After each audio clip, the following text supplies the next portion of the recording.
안녕하십니까.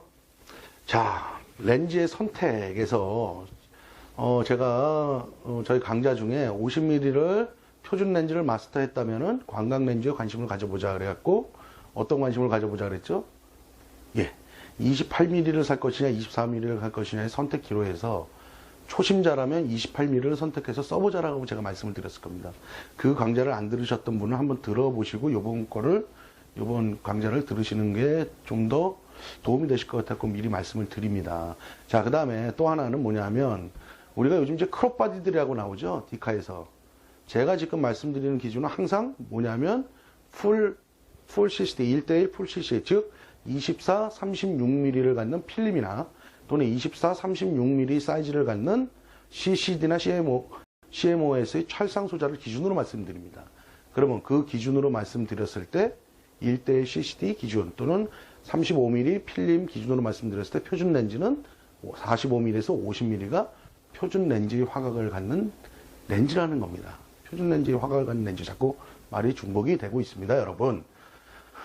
그런데 그래갖고 24mm를 끌고 24mm, 28mm 선택하냐 했을 때 나는 28mm를 추천을 해드린다. 그 다음에 쓰다가 좀 더 거기에 적응을 한 다음에 좀 더 넓은 20mm가 아닌 24mm로 가라. 전문가들은 많이 써본 경험에 의해서 24mm를 굉장히 좋아한다. 그렇다면 그 렌즈를 갖고 아마도 평생 동안 쓰는데 부족함이 없을 거다.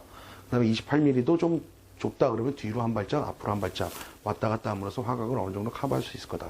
자, 그래서 관광 렌즈를 선택했을 때 28mm를 추천을 해드렸는데요.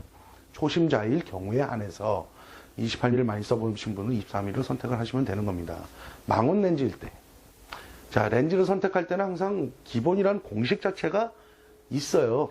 그게 뭐 어떤 교과서에 의한 공식, 무슨 데이터에 의한 공식이 아니라 보통 50mm를 표준 렌즈로 삼았을 때 배수로 내려가거나 배수로 올라간다는 얘기예요. 무슨 얘기냐? 50mm일 때 그 다음에 살면 24mm, 그 다음은 100mm, 그 다음은 200mm. 이런 식으로 배수로 사면 틀림없이 맞긴 하는데 문제가 뭐냐면 초심자일 때 너무 넓을 수가 있고 너무 좁을 수가 있다는 얘기예요. 그런데 망원 쪽으로 가다 보니까 100mm를 선택을 해야 되는데 그 다음에 200mm를 선택하고요. 근데 가운데 보니까 무슨 렌즈가 있어요? 135mm라는 렌즈가 있네요. 이게 보통 밝기가 2.8, 밝은 게 1.8, 어두운 게 3.5 정도가 되죠. 근데 이제 요즘 3.5 렌즈는 생산 자체가 잘 안 됩니다. 그러면 2.8이나 1.8 렌즈가 있어요. 굉장히 밝은 거죠, 1.8. 80200 ED 렌즈가 있죠, 니콘에? 밝기가 몇이에요? 2.8이에요, 2.8. 그래서 비싸죠, 1.8짜리가. 왜 비싸요? 당연히 비싸죠. 밝게 만들다 보니까 구경도 커져야 되고 소재도 더 들어가야 되고 렌즈도 더 들어가야 되고. 2.8 렌즈를 기준으로 한번 얘기를 해보자 이거죠. 이게 이제 AF에도 나오고 매뉴얼에도 나오는 렌즈들인데, 자, 이 135mm가 어중뛰게 중간에 갇혀 있다란 말이죠. 그런데 문제가 뭐냐면 135mm 렌즈가 그러면 없어도 되느냐 안 사도 되느냐, 왜 이런 렌즈가 메이커에서 나오냐. 참 어중뛰어요. 100mm 다음에 200mm인데 135mm 중간에. 100mm보다는 길고 200mm보다는 짧아. 그게 단점이 될 수 있지만 여러분들한테 장점이 될 수도 있다는 얘기입니다. 자, 중렌즈를 사면 다 커버할 수 있어요. 중렌즈는 논외로 하죠. 왜? 크고 무겁다는 얘기죠. 나는 그냥 망원에서 단연일 렌즈를 하나만 갖고 싶다. 딱 하나만 갖고 싶다. 근데 내가 인물 사진을 위주로 찍는다. 그러면 또 어떤 문제에 봉착합니까? 85mm 살 거냐? 100mm 살 거냐? 야, 이거 85mm도 이게 중간에 딱 걸리는 렌즈야. 제가 100mm는 따로 얘기를 안 하는데 왜 85mm하고 135mm를 얘기를 해주냐면 이게 중간에 걸린다는 화각의 렌즈예요. 애매한 화각의 렌즈예요. 135mm가 화각을 몇 도입니까? 화각이 18도를 갖죠? 18도 정도의 화각을 가져요. 135mm가요. 100mm는요 24도, 200mm는요 그거의 절반인 12도의 화각을 가져요.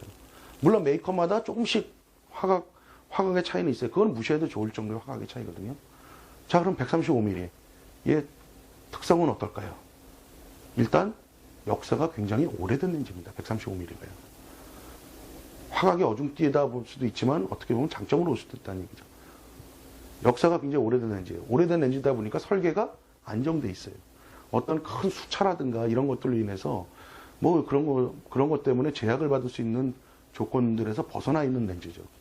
벌써 200mm만 되더라도요, 색수차나 이런 부분들이 발생할 확률들이 굉장히 커요. 135mm에 여러분들 아퍼렌즈 있는 거 봤나요? 캐논에 L렌즈가 있구나. 그거는 이제 L렌즈가 돼 있는 게 있네요. 1.4인가요? 그게 밝기가요? 하여간에. 그건 L렌즈인데 요즘 근래에서 만들었죠. 그 전에 2.8 정도의 밝기를 갖는 거에서는 에코크로매틱 렌즈로도 충분히 보정을 하고 갔었다는 얘기예요. 큰 색수차가 발생을 한다거나 그런 부분이 없다는 얘기죠. 렌즈 밝기 2.8이면 꽤 훌륭해요. 피사기 심도가 얕기 때문에. 해상력 좋습니다. 자, 그래서 이 135mm가 그러면은 이렇게 우리가 이렇게 자식으로 따지면 서자 취급을 받는 렌즈일 수도 있어요, 현재는. 왜냐면 100mm를 많이 선택을 하기 때문에. 그런데 내가 50mm를 갖고 있고 망원을 한번 입문해보자. 그 다음에 내가 망원 렌즈를 체계적으로 갖추고 싶다. 자, 입문의 렌즈로서의 광각 렌즈는 저는 28mm 추천한다 그랬어요. 그 다음에 24mm로 가보자. 망원 렌즈도 마찬가지예요. 줌 렌즈를 선택하지 않는다면 단일 렌즈 선택 조건에서는 100mm, 200mm를 먼저 사보아서 써보기보다는 135mm를 먼저 선택을 해서 써보자는 얘기죠. 특징을 제가 말씀드렸죠. 역사가 오래됐다. 렌즈 성능이 굉장히 안정돼 있다. 그 다음에 해상력도 좋다. 선에도 다 무난한 렌즈에 속해요. 밝기도 2.8, 1.4나 1.8은 너무 밝아요. 그것까지 굳이 필요 없다. 그 다음 피사기 심도가 얕기 때문에 분명히 100mm로 맞박을 찍는 것보다는 훨씬 더 아웃포커스가 잘 될 것이다. 그 다음에 또 하나, 콤팩트해요. 작아요. 렌즈가 작아요. 이게 100mm인지 135mm인지 잘 모른다는 얘기죠. 그래서 어떤 인물 사진을 찍을 때 프로들은 잘 쓰느냐? 쓰시는 분도 있지만 아무래도 100mm, 그 다음에 200mm를 쓰시는 분들이 더 많겠죠. 휴다 선택을 할 수 있으니까.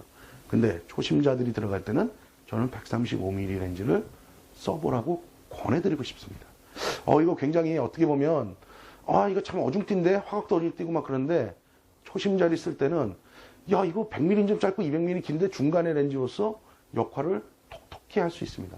인물을 찍을 때 물론 너무 렌즈가 길어요.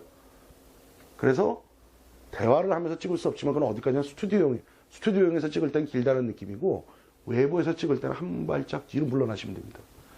한 발짝 더 크게 찍으면 다가가면 좋다는 얘기죠. 그렇다면 또 하나 메리트.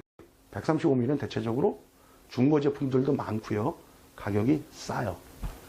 그래서 여러분들이 초심자들이 망원을 입문해보고 싶을 때는 저는 135mm를 한번 써보시고 28mm, 24mm 그 조건과 마찬가지로 어느 정도 마스터가 됐을 때 줌렌즈를 가시든가 아니면 100mm, 200mm로 써보시라고 저는 권해드립니다.